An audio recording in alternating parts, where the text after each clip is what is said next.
Welcome back to the Crochet Crowd, as well as my friends over at yarnspirations.com. I'm your host Mikey. Today we're going to talk about the study of fire and ice, but also looking back to the study of transition. So this here is a study of transition. It's been out for quite some time. Problem is that the yarn got discontinued, so therefore it's harder to be able to duplicate this particular project. So a new version was made, but also made with some differences versus this one. The differences are so small, and the differences is actually right here in the blanket.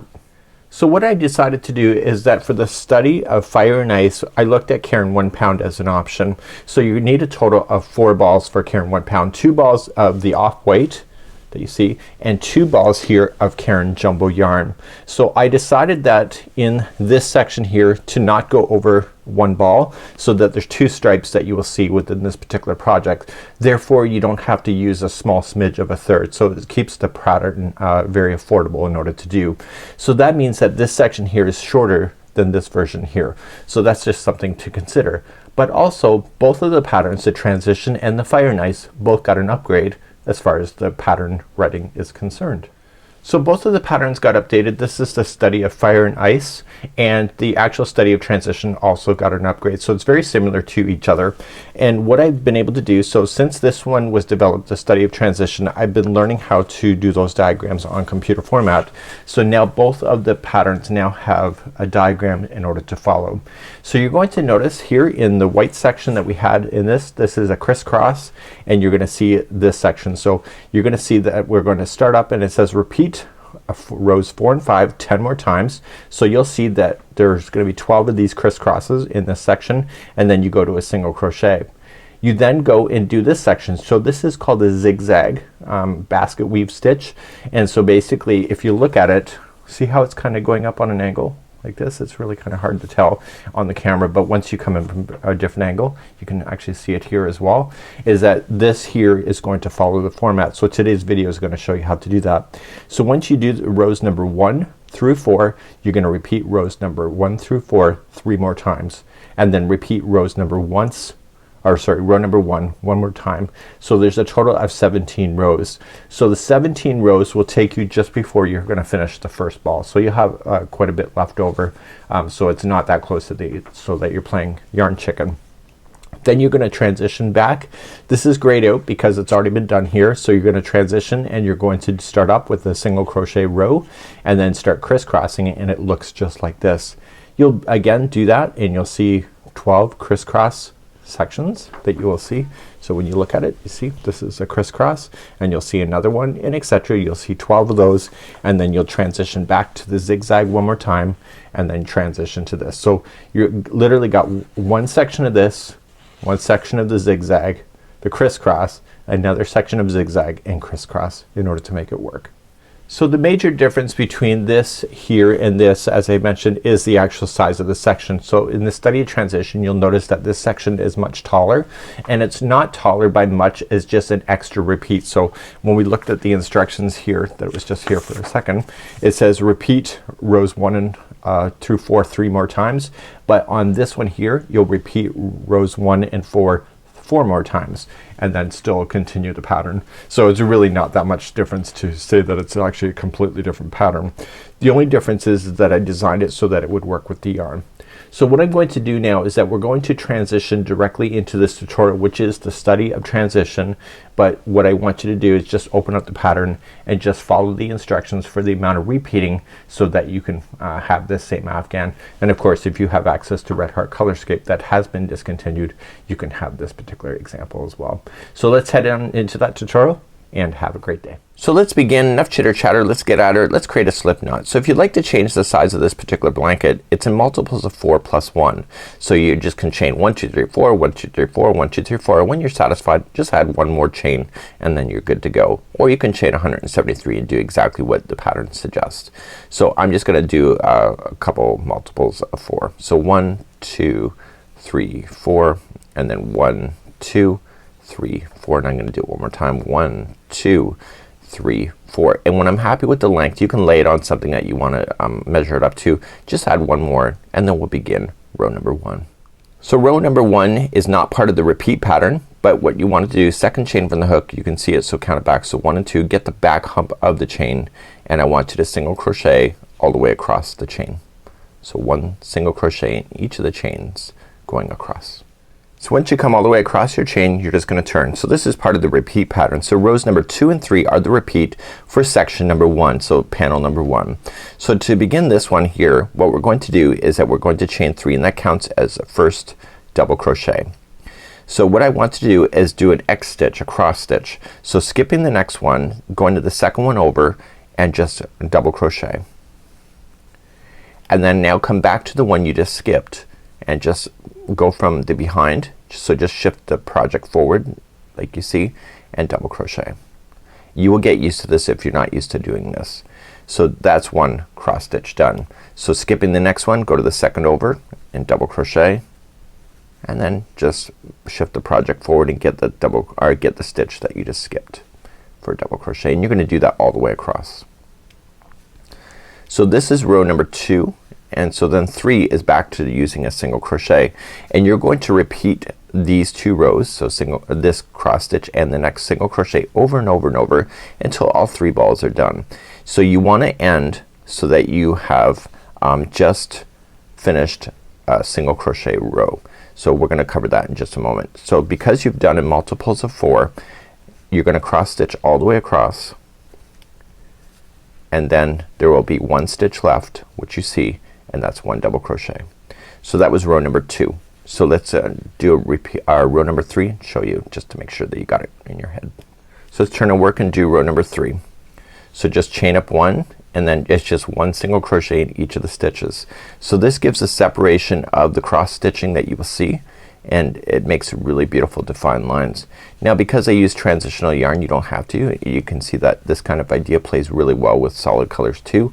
It plays with the light when you're looking at it. So if you're doing the Afghan as showing across, you will notice that there will be 86 cross stitches across. So you want to keep an eye on that number just to make sure that when you bring your panels back. So remember the turning chain also has a single crochet. So my point being is that you're eventually, every time you're going across, you should, if I was doing the sample over and over, it'd be 1 2 3 4 5. And so when I do the next cross stitch across, so let's do it one more time. So let's repeat rows number 2.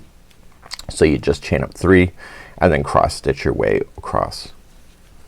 So you want to keep an eye on that number. I would write it down on a piece of paper on how many cross stitches there are, because once you switch over to the other texture, you want to make sure that you have the same number of cross stitches, because if you don't, then that means your Afghan it will not be is not growing properly. You might be missing stitches or adding extra. So you just want to continue just to going back and forth with just the 2 rows of cross stitching and single crochet. And when you get close to the final 3rd ball, make sure that the last row that you did was a single crochet row, which I'm about to do in just a moment. Okay, and don't forget the last one is just a double crochet into the end, and then row number 3 again. See that? Texture looks amazing. Chain 1 and 1 single crochet in each. So you can see that once you get in the rhythm of this, you can really pound this away when you're in front of the TV. So let's pretend that we have all of our 3 balls done. Let's move on to the second texture. So there's only 2 textures. There's the crisscross here, and then there's the zigzag one that we'll be about to do, which is a repeating of 4 rows, and we'll be doing that in just a moment. So let's just get ourselves finished this one. Don't forget that turning chain also needs a single crochet in order to finish. So I'm gonna get rid of this yarn now, and let's just change our color just to verify that we're doing something different. So let's begin another color. So what I want to do is that once you get to the end of the row and you've finished off your 3 balls, just turn your work and let's begin row number 1 of the second section. So we're just gonna use this, and we're gonna just slip stitch to attach to the very first single crochet that's there, and we want to begin to work our magic. So now we're gonna chain 2, and that will count as a half double crochet in this particular case. And so it says 1 double crochet front post in the next 2. So each one of these ones here that we're about to do will totally work out before your very own eyes. So you want to play with the posts, and the posts are, in the very first time, are going to be really kind of tight. So just wrap the hook, and then coming around the post. So do a front post, so in the post and then out on the front side. It's gonna be tight there for 2. So you're doing that one, plus you're gonna do the next one, so wrap and then coming into the next. Okay, so the next one is going to be the next 2 posts, but from the back side. So we're gonna do back post, double crochets. So coming from the back and out. There's other videos on how to do front and back posts if this is not clear, but because it's single crochet here, it's pretty tight. It's tighter than normal, but we only have to get beyond this one here in order to get this established. So it's working in sets of 2. So that means that if you just did 2 back posts, the next ones have to be 2 front posts. And why it's a zigzag is that we're not gonna line these up perfectly the next time. There's gonna be a wave going on. So I learned this when I was a kid in a book, and it turned out pretty awesome. And actually I designed this to be quite transparent. I designed this and then I went back to the book after I was I'd done it, and then I realized I had done it wrong. So my point being is that if you do things wrong all the time, then it ends up being right. And so you want to continue to go all the way across. Okay, so there should be an even number of stitches that when you get all the way across, so you want to like even numbers of these sets of 2, and then the last one is a half double crochet, just like that. So now what you want to do is you want to turn your work, and let's look at the pattern. And it says to chain 2, and it says 1 double crochet in the next stitch. This is a front post, so we're gonna make this back post now a front post. And eventually after you get looking at this, you'll see how it's gonna make sense. So this is gonna be a front post, and it says the next 2 are then a back post. So see how this is a front post? We're gonna pull both of the next ones in from the back side. So there's 1 which was already on the back, and now this one that's on the front now gets pulled back. And now the next 2 are in the front. So once you get established, it's all in sets of 2. So if these 2 are in the front, the next 2 have to be in the back. See, there's not a lot of thought to it. You just gotta look where you are starting, and it's actually repeating rows of 4 rows, but once you're done your 3 balls, you can say that you're pretty much done. It really doesn't matter which row that you finish off on this particular one. So the next one is 1 in the back, and don't forget the turning chain. It's going to be in the turning chain for a half double crochet. So let's turn our work and make a decision. So we can see now that the wave is starting to go up on an angle. So what do we have to do here? I'm not looking at the pattern, I'm waiting for you to think. So chain 2, okay, so that's an automatic. And so if the wave is going up, so you see this one's up and this one's up, see this one's hitting the edge, so that means that the next 2, the first 2 have to be in the back. And it will make sense to you if you're in front of it and it's your project. So then the next 2 are in the front, and this makes sense because you look at it, see there's 2 in the front, 2 in the front, so these 2 must be in the front.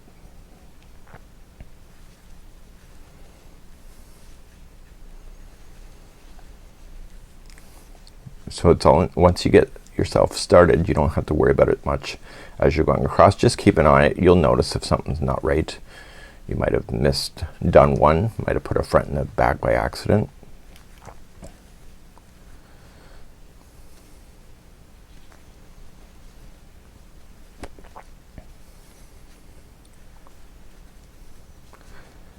Okay, and then you're coming into the last, and it'll be a half double crochet.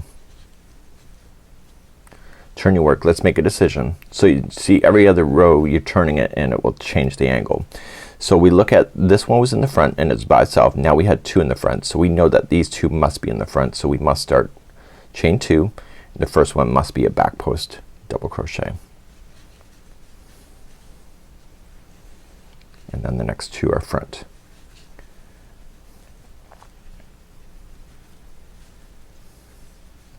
Okay, and then the next 2 are in the back.